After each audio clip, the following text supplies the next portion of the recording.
अब हम लोग जो है तीसरा नंबर वीडियो देख रहे हैं और 2008 का रीजनिंग पढ़ रहे हैं और इसमें जो है हम लोग 21 से 27 तक क्वेश्चन देखेंगे।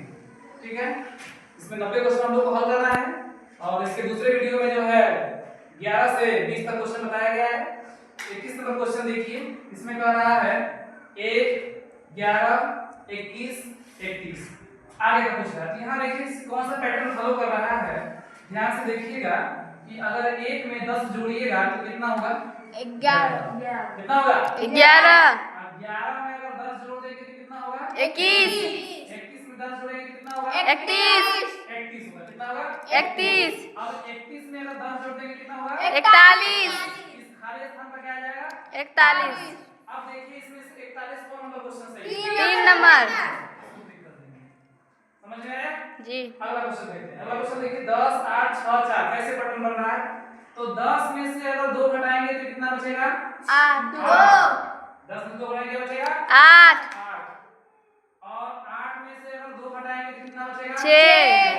6 में से 2 घटाएंगे, ठीक है, तो 8 में से 2 घटाएंगे, 10 में से 2 घटाएंगे तो 8 बचेगा, 8 में से 2 घटाएंगे तो 6 बचेगा, 6 में से 2 घटाएंगे तो 4 बचेगा। ठीक है, इसके बाद देखिए 4 में से अगर 2 घटाएंगे तो कितना 2। बचेगा? 2 बचेगा। ठीक है, अब देखिए इसमें से 2 कौन सही है? 2 नंबर। इसको टिक करेंगे। अब यहाँ देखिए, यहाँ पर जो पैटर्न फॉलो कर रहा है, देखिए अब जो है यहाँ पर रिटर्न हो रहा है। यहाँ से देखिए ये 9 है, 9 के बाद 3, 16 के बाद 4, फिर उसके बाद जो है 81। इसका मतलब क्या है? यहाँ से ध्यान से देखिए, जो हमारा 9 है, अगर इस 9 को यहाँ से पकड़िएगा और 9 का वर्गमूल निकालिएगा तो कितना होगा? 3। 9 का वर्गमूल कितना होगा? 3। अब यहाँ से ध्यान से देखिए 16, अगर 16 का वर्गमूल निकालिएगा तो क्या होगा? 4 हो जाएगा। इसी प्रकार से ध्यान से देखिए, अगर इस 81 को लेकर के वर्गमूल निकालेंगे तो 81 का वर्गमूल क्या होगा? 9। तो यहाँ पर क्या आएगा? 9। अब कौन सा ऑप्शन सही होगा? 1 नंबर।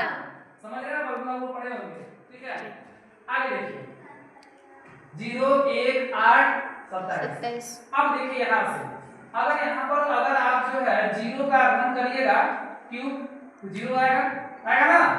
अब देखिए अगर 1 का घन कितना होगा? 1। तो 0 0 के बाद 1 आ गया, 1 के बाद किसका नंबर आएगा? 2। तो 2 का घन कितना होता है? 8। 2 का घन 8। 2 के बाद किसका नंबर आएगा? 3। अब देखिए इसको, तो 3 का घन कितना होगा? 27 हो गया। तब 3 के बाद किसका लेंगे? 4 का घन कितना होता है? 64। क्या भरेंगे? 64 भरेंगे। क्या भरेंगे? 64। कौन सा ऑप्शन सही होगा? 1 नंबर। समझ में आ रहा है ना? जी। अब यहाँ देखिए, अब 19 में से अगर 2 हटाइएगा तो कितना बचेगा? 15। 17। 17। और 17 में से अगर 2 हटाइएगा तो कितना बचेगा? 15। 15। अब 15 में से अगर 2 हटाएंगे तो कितना 13। 13। अब 13 में से अगर 2 हटाएंगे तो कितना 11। तो खाली स्थान पे 11 आएगा। कौन सा ऑप्शन सही है? 2 नंबर। आगे देखिए, यहाँ पर देखिए डबल 7 है, फिर 8 8 है, डबल 9 है, फिर यही जाकर के डबल, जहाँ डबल 7 है वहाँ 3 को 7 हो गया, और जहाँ 2 को 8 है वहाँ 3 को 8 हो गया। इसका मतलब बचा कौन है? 2 को 9। जी। जहाँ 2 को 9 है वहाँ क्या हो जाएगा? 3 को 9। ये पैटर्न फॉलो कर रहा है ना। इससे 2 से 3 हो गया, 2 7 से 3 7, 2 8 से 3 8। इसी तरह से 2 को 9 से 3 को 9। 3 को 9 का मतलब 999। अब इसमें से देखिए कौन सही है? 3 नंबर। आगे देख लीजिए, अब इसमें ये अंतिम क्वेश्चन नहीं है, इसमें और भी क्वेश्चन है, लेकिन अगला क्वेश्चन 90 में बताया जाएगा। ठीक, 27 तक क्वेश्चन देख लेते हैं। जिस प्रकार से आदमी का संबंध अगर शर्ट से है, आदमी कोई है तो उसका जो मुख्य प्रावधान क्या है पहनने का? शर्ट है। उसी प्रकार से औरत का संबंध जो है किससे है? साड़ी से। ब्लाउज से है, गंजी से है, साड़ी से? साड़ी से। तो ये क्या होगा उसका? साड़ी से हो जाएगा। और आज के लिए बस इतना ही। फिर जो है मिलते हैं अगले वीडियो में। अगले वीडियो में हम लोग देखेंगे 28 नंबर के आगे का क्वेश्चन।